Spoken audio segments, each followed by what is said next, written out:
Bom, gente, de volta aqui para a segunda parte da aula de hoje. Na segunda parte falaremos sobre o segundo mandato do Fernando Henrique, que começa quente. Começa realmente com o risco de vazar tudo. Todo o esforço que vinha sendo feito pelo Brasil já há alguns anos, havia o risco de nós termos aí uma retomada da inflação por conta do impacto inflacionário oriundo da desvalorização cambial. Tá? Então, no primeiro mandato, a gente viu que houve aí um esforço para segurar a inflação através do binômio política monetária contracionista e âncora cambial. Houve um esforço para fazer privatizações, porque isso aumentaria a eficiência da economia brasileira, atrairia investimento estrangeiro, novas técnicas de gestão. Houve um esforço aí de saneamento dos estados e municípios, que até hoje ainda tem impacto. Até hoje, boa parte do orçamento dos estados e municípios é comprometido com amortizações da dívida que eles têm em relação ao governo federal, dívida que foi assumida nesta época, né? Então, até hoje eles brigam, vamos corrigir pelo IPCA e não pelo IGPM, deixa eu pagar um pouco mais para frente, porque isso está me sufocando, está trazendo problemas para mim. Claro que quando a gente pensa, se o governo estadual deixar de pagar, o governo federal paga e a gente paga do meu jeito, né? Não tem muito milagre aí nessa questão, tá legal? Agora, no segundo mandato do Fernando Henrique, vem Armínio Fraga, o Malan continua como ministro da Fazenda e nós vamos desenhar uma nova estratégia de política econômica para segurar a inflação. Vamos a ela. Então, o que é proposto e desenhado é o chamado tripé de política econômica.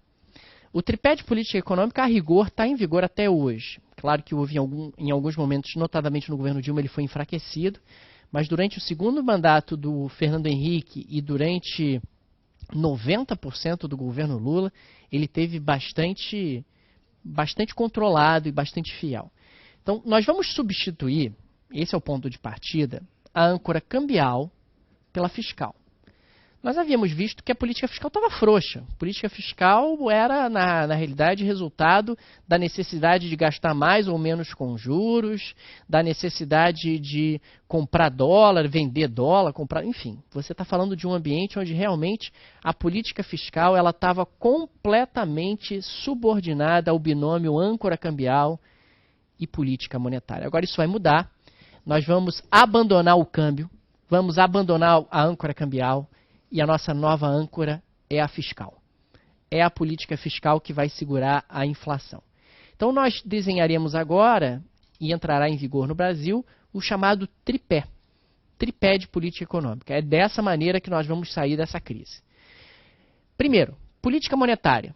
A política monetária será baseada no regime de metas de inflação. Não existia o regime de metas de inflação no Brasil até esse momento. O regime de metas de inflação é implantado em 99.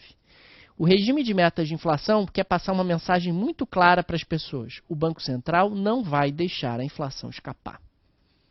A partir de agora, nós teremos no Brasil uma política monetária pautada no regime de metas de inflação. O regime de metas de inflação está em vigor no Brasil até hoje.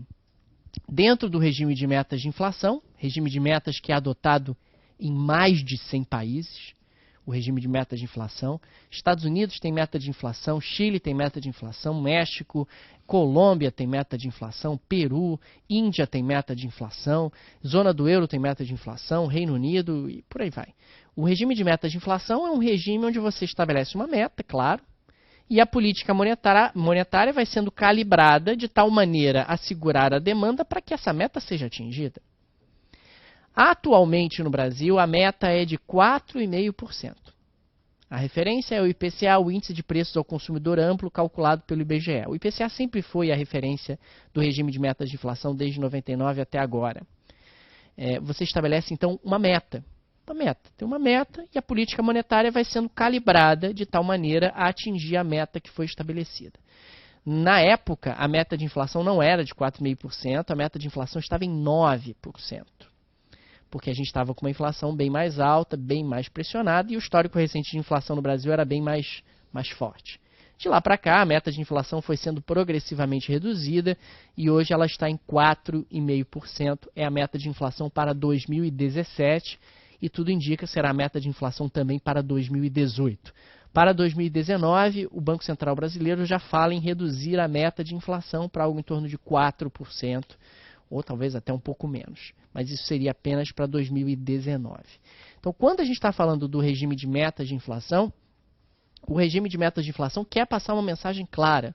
A inflação não vai escapar. Não vai escapar. O regime de metas de inflação tem várias vantagens, né? A primeira vantagem é a chamada convergência de expectativas. O que significa isso? Se a meta for sendo ano a ano cumprida, o Banco Central passa a ter um trabalho muito fácil. Porque se todo ano a meta vai sendo cumprida, se as pessoas acreditam que o Banco Central vai cumprir a meta de inflação, a meta quase se autocumpre. É o que acontece principalmente em países desenvolvidos. Se todo mundo acredita que a inflação vai estar próxima à meta, todo mundo reajusta os preços proximamente à meta. E a meta quase que se autocumpre. Você não precisa nem mexer muito na política monetária, nem mexer muito no juro. Basta que você convença as pessoas de que você está comprometido com a meta de inflação.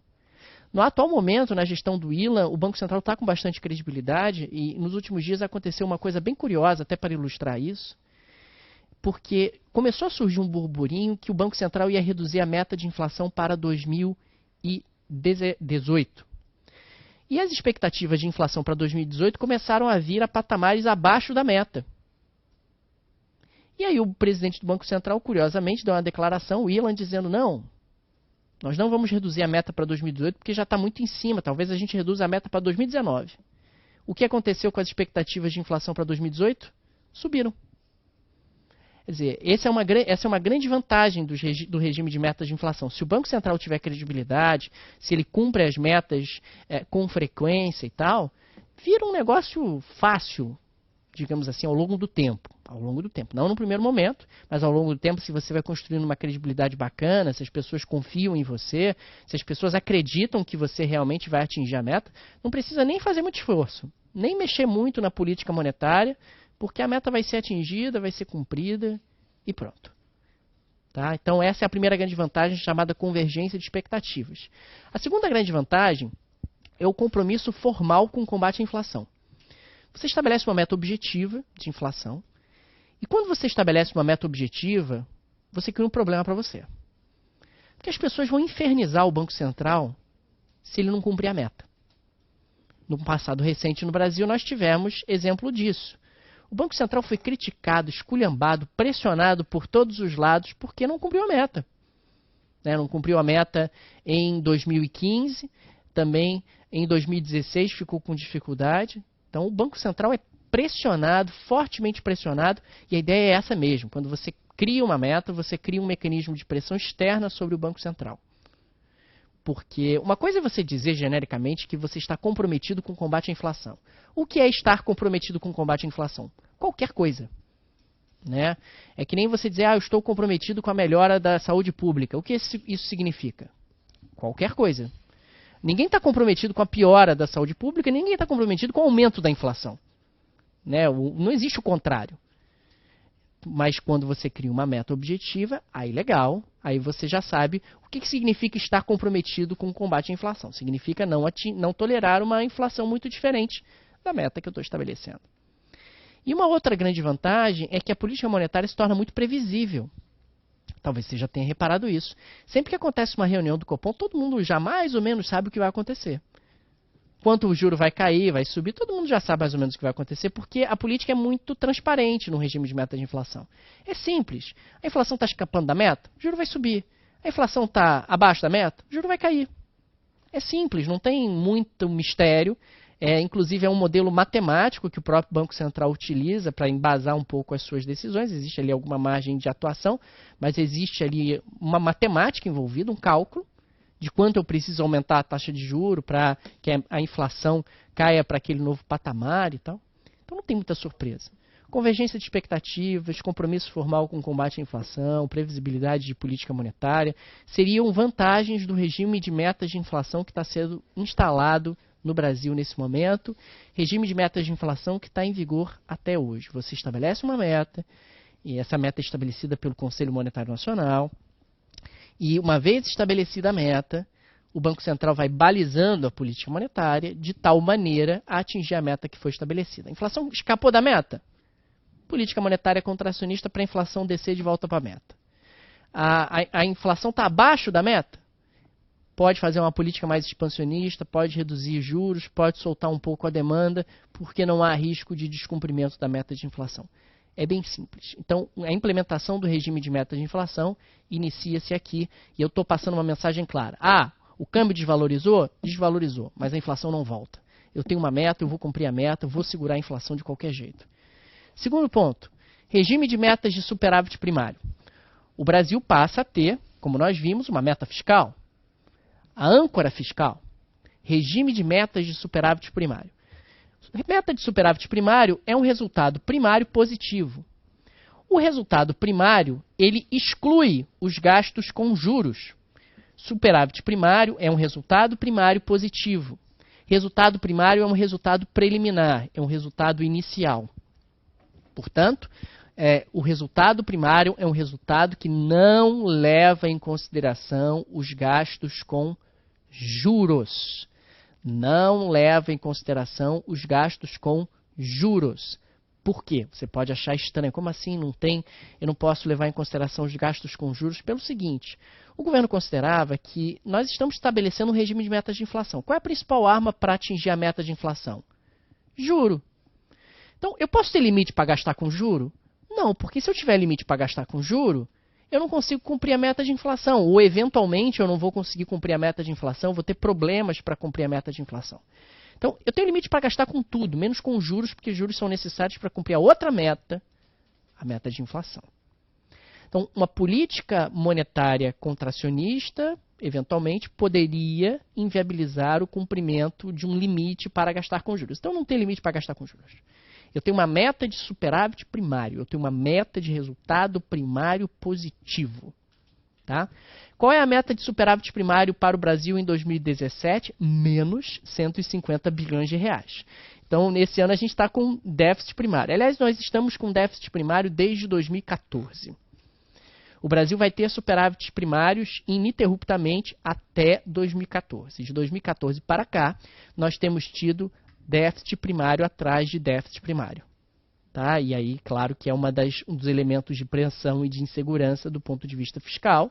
A gente não tem tido aí a política fiscal funcionando de maneira azeitada e equilibrada como acontecia no passado. Tá?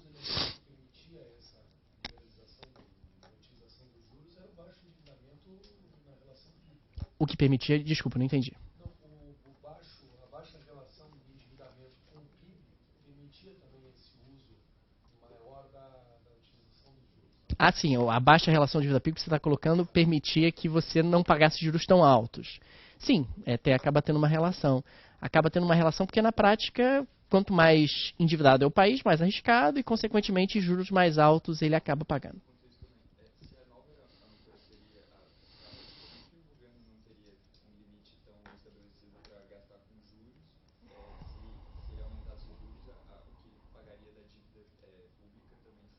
Você está colocando a questão da política fiscal como âncora e o impacto dos gastos com juros se ele não tem limite para gastar com juros. Como é que você resolvia isso? Sempre que você aumentava juros, paralelamente o governo costumava, isso que a gente vai ver a partir de agora, ele aumentava a meta de superávit primário.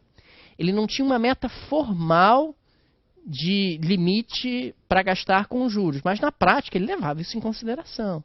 O estabelecimento da meta de superávit primário leva em consideração o quanto você vai gastar com juros. Né? Mas eu não posso ter um limite formal para gastar com juros, eu tenho que ter alguma margem de manobra em relação a isso. Tá? Então, o segundo ponto é o regime de metas de superávit primário. Eu vou ter que ter um resultado primário positivo. Aliás, o resultado primário tem que ser positivo, por quê? Porque o resultado primário positivo vai ser usado para gastar com juros. Para gastar com juros. Então, eu tenho que evitar aí que a política fiscal seja um elemento de pressão de demanda, que gere inflação. Eu tenho que evitar que o endividamento do setor público cresça em taxas insustentáveis, em valores insustentáveis. Então, tem que tomar cuidado. E o terceiro ponto é o câmbio flutuante. Câmbio flutuante significa que a minha política para o câmbio é não ter política para o câmbio.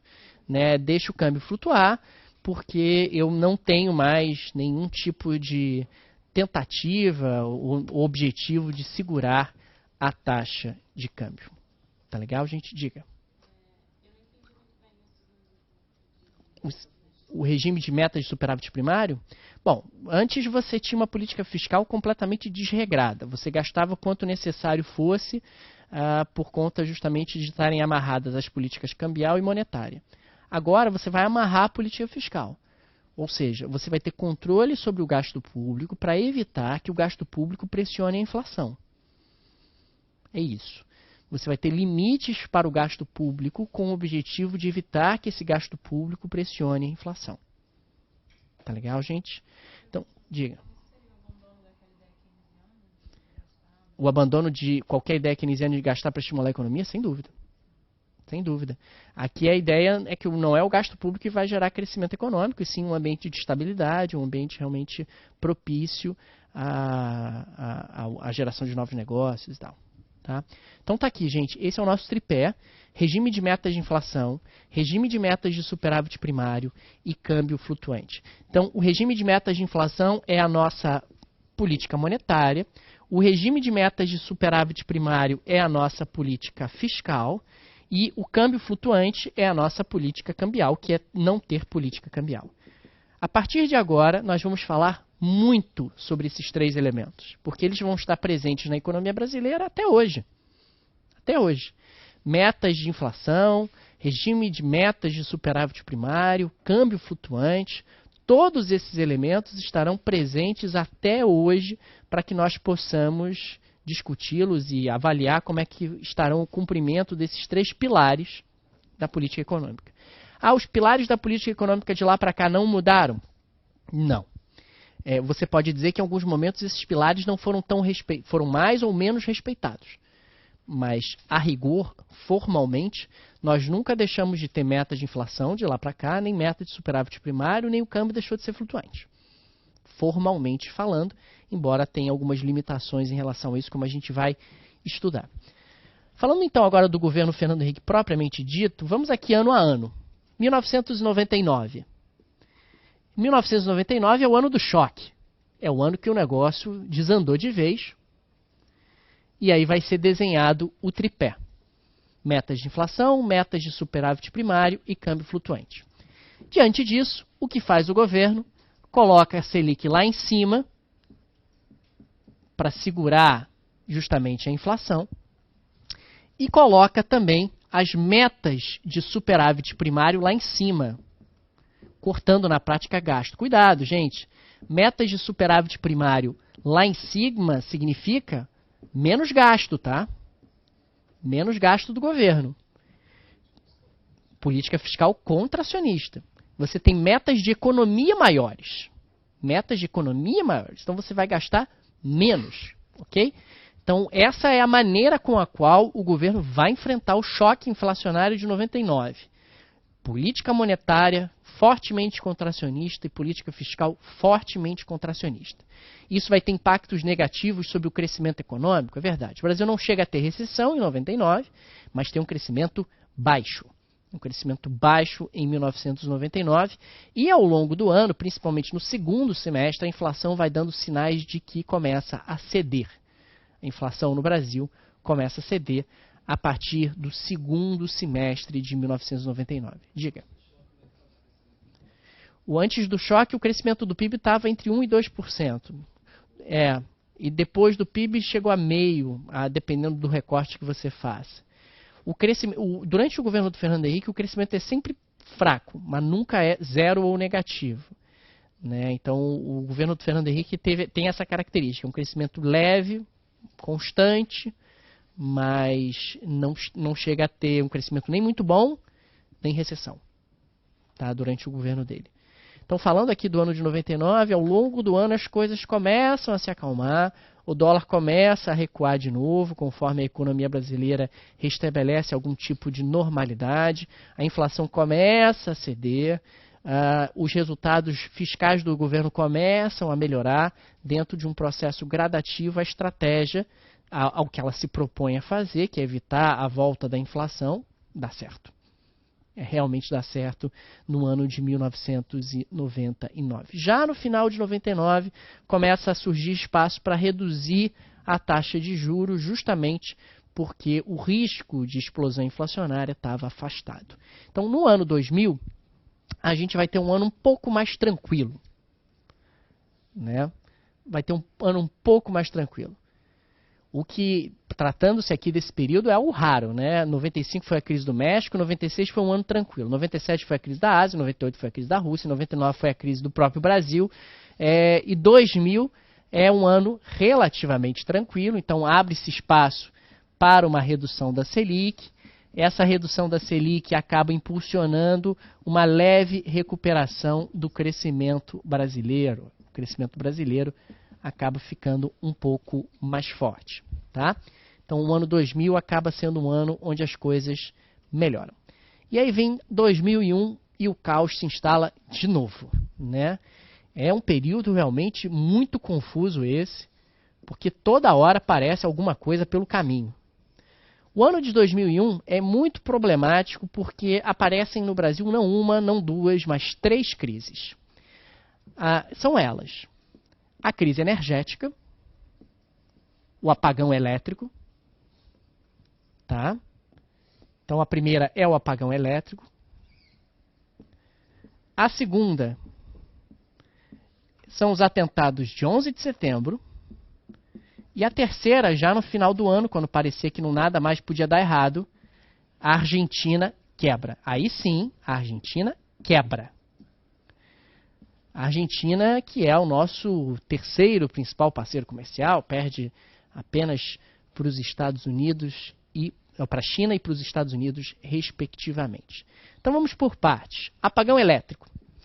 Em 2001, o governo faz as contas e descobre que não tem energia elétrica suficiente para o atendimento da demanda no Brasil. Bom, por que isso? O Brasil não fazia investimentos relevantes no setor elétrico desde o governo Figueiredo, né? Durante a década de 90, o que acaba acontecendo é que havia uma perspectiva de que o setor elétrico ia ser privatizado. E na época do governo Fernando Henrique, a ideia era, quando você vai privatizar alguma coisa, deixa sucatear, não gasta nenhum tostão, porque a gente já está com problemas fiscais demais, então vende esta bagaça e não gasta nem mais um tostão nisso.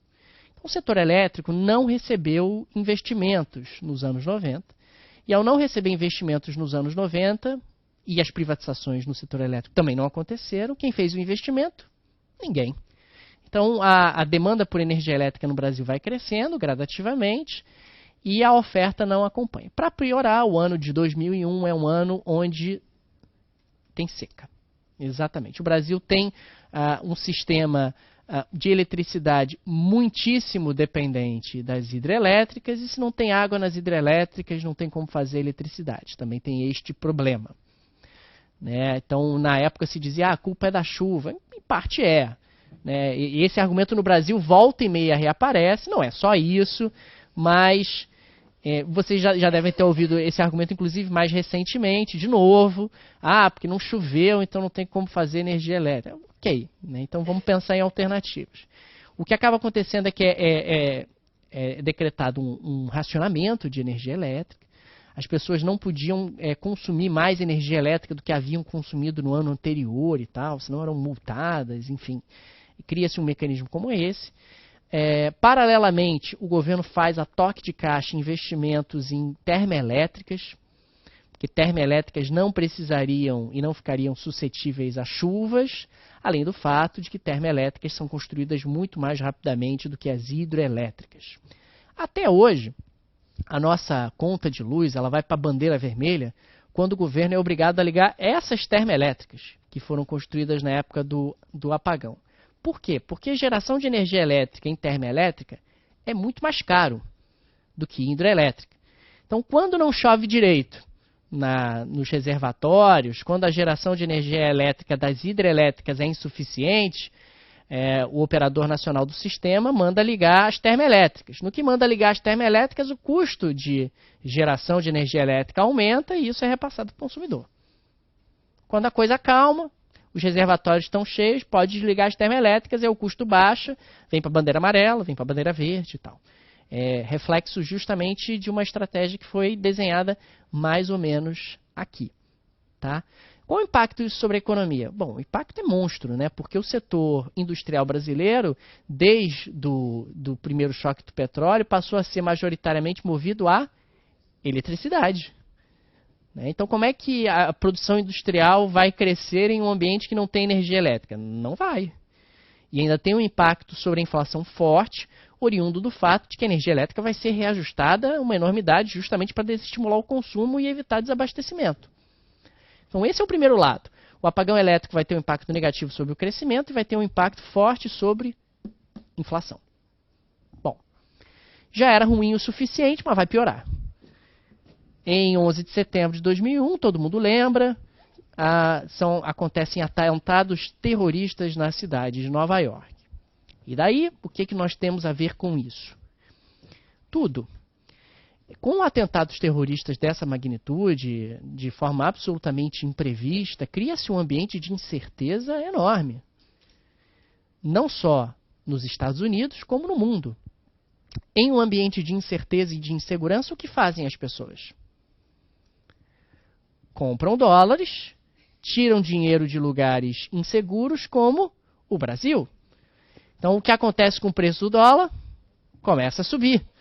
E dólar subindo para inflação e pressiona também por um desequilíbrio do balanço de pagamentos. Investimento estrangeiro, poupança externa, aqui no Brasil é super importante para financiar a produção e crescimento, desaparece. Então vai ter impacto negativo sobre o crescimento, vai ter impacto negativo sobre as contas externas, vai ter impacto negativo sobre o câmbio e vai ter impacto negativo sobre a inflação. Isso em sequência. Diga. Algumas pessoas que conheço deixaram de comprar dólar e passaram a comprar euro. Isso não foi a maioria? Quando isso? Se algumas pessoas deixaram de comprar dólar e passaram a comprar euro. Olha, o euro foi lançado pouco tempo depois, né? Então não foi exatamente no atentado. Mas um pouco tempo depois, algumas pessoas passaram realmente a fazer isso. Mas mesmo assim, o dólar se valorizou bastante em relação ao real, que é o que acaba interessando para a gente. Em relação ao real, o dólar se valorizou bastante, que acaba gerando pressão inflacionária. Tá? Bom, continuando.